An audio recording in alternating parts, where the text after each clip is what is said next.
30 तारखेला पहाटे 5:15 ते 5:30 दरम्यान वडगाव ब्रिज खाली त्या सर्व्हिस रोडला हा अपघात झालेला आहे. यातील जे जखमी मरगळे आहेत रिक्षा चालक, त्यांना त्या दिवशी संध्याकाळी त्यांच्याच ठेकेदारांनी दीनानाथ मंगेशकर या ठिकाणी त्यांना ॲडमिट केलं होतं आणि त्यांचे सध्या त्या ठिकाणी उपचार सुरू आहे.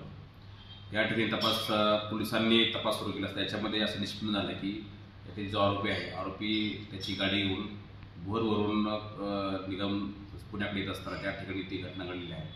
त्या ठिकाणचे सर्व CCTV फुटेज असतील किंवा काही CDR असतील, लोकेशन असतील आणि प्रत्यक्षदर्शी साक्षीदार यांच्या चौकशीवरून आपल्याला इथले आरोपी निष्पन्न झाले.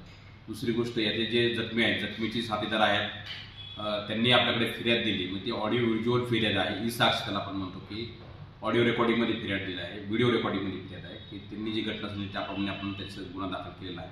गुन्ह्यामध्ये त्या आरोपीला ताब्यात घेतल्यानंतर त्याची मेडिकलसुद्धा आपण केलेली आहे. मेडिकल करून त्याची जे ब्लड सॅम्पल्स आहेत ते पण आपण कलेक्ट केलेले आहेत. गाडी जप्त केलेली आहे, गाडीची RTO पण चेकिंग आपण करून घेतलेलं आहे आणि जे IRADमध्ये आपण जे ॲप आहे, जे इन्शुरन्ससाठी आपण वापरतो, ते सुद्धा ॲपमध्ये त्याची माहिती करून दिली आहे.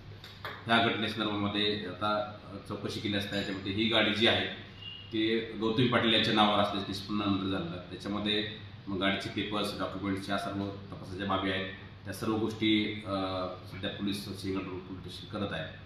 या संदर्भामध्ये आता जखमीचे जे काही नातलग आहेत ते सुद्धा पोलीस स्टेशन आले होते आणि काही वरिष्ठ अधिकाऱ्यांसुद्धा भेटले होते. त्या संदर्भात सुद्धा त्यांना संपूर्ण माहिती या घटनेसंदर्भात दिलेली आहे.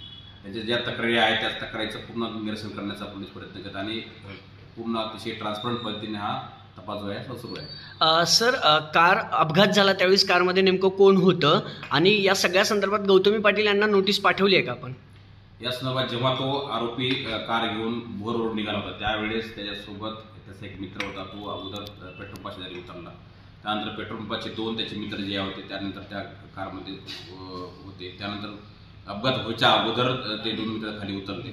त्यानंतर हा जो आरोपी आहे हा व्हेकल घेऊन पुढे निघत असताना तो अपघात झालेला आहे. त्याच्यामुळे जेव्हा अपघात झाला तेव्हा त्या ठिकाणचे साक्षीदार आणि CCTV फुटेजवरून आपल्याला निष्पन्न झाले की कारमध्ये तो एकटाच होता आणि आरोपीचे त्याचे लोकेशन, साक्षीदाराचे लोकेशन त्या ठिकाणी निष्पन्न होत होते आणि त्या CCTV फुटेजवरून याच्यावर आपण तो आरोपी निष्पन्न करून त्याची पुढची कारवाई केलेली आहे. गौतमी पाटील यांना नोटीस पाठवली असेल या सगळ्या संदर्भात? त्यांना काय चौकशीसाठी बोलवणार आहात? नाही, नोटीस वगैरे असं काही पाठवलेलं नाही, परंतु ह्या घटनेसंदर्भात किंवा ह्या अपघातासंदर्भात ज्या आवश्यक गोष्टी आहेत त्या सर्व पोलीस करतील.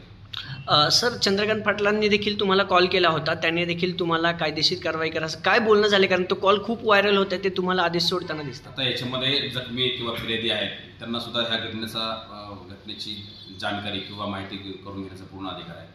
काल त्या ठिकाणी ते बहुतेक माननीय मंत्री महोदयांना भेटले होते. त्यानंतर त्यांचा माझा फोन झाला तर त्यांनी एवढं सांगितलं की याच्या संदर्भामध्ये त्यांना एवढंच अवगत केलं की ही घटना कशी झालेली, सध्या पोलिसाचा तपास काय सुरू आहे. तर जेव्हा एखादी व्यक्ती त्यांच्या मतदारसंघातली एखादी त्याची फिर्यादी त्यांच्याकडे गेली असेल, त्यांनी त्यावेळेस मला कॉल केला होता. त्यांना घटनेची पूर्ण वस्तुस्थिती त्यांना मी कथन केलेली आहे. याशिवाय दुसरं याच्यामध्ये काही बोलणं झालं.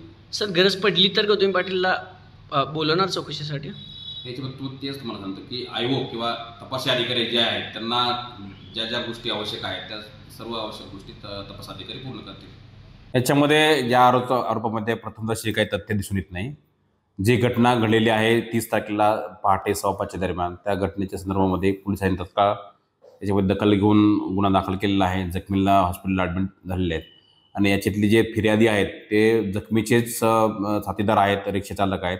त्यांची जी फिर्याद आहे पोलिसांनी व्हिडिओ रेकॉर्डिंगमध्येच ई साक्षमध्ये फिर्याद घेतली आहे. तसेच त्या ठिकाणचे सर्व जे साक्षीदार आहेत घटनास्थळावरचे त्यांची सुद्धा स्टेटमेंट जे आहेत ते व्हिडिओ रेकॉर्डिंगमध्येच रेकॉर्ड केलेले आहेत.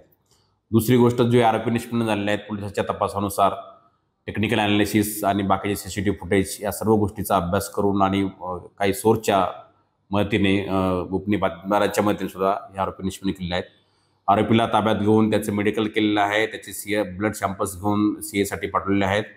तसेच या ठिकाणचे त्याचे गाडीचे पेपर्स, IRAD जे ॲप आहेत किंवा इन्शुरन्ससाठी भविष्यासाठी कामासाठी त्यासुद्धा त्याची माहिती भरण्यात आलेली आहे. याची सर्व माहिती फिर्यादीला देण्यात आलेली आहे.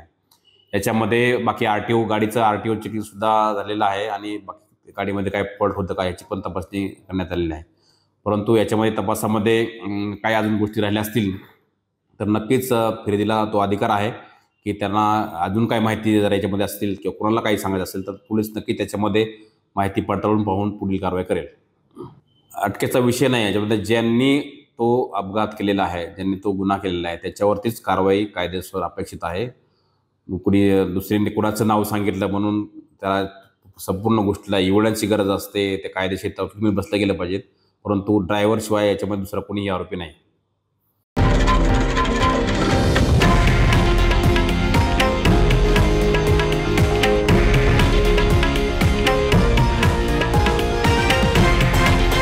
हे आहे देशातील नंबर 1 न्यूज नेटवर्क आणि आपण पाहत आहात TV9 मराठी, एकमेव.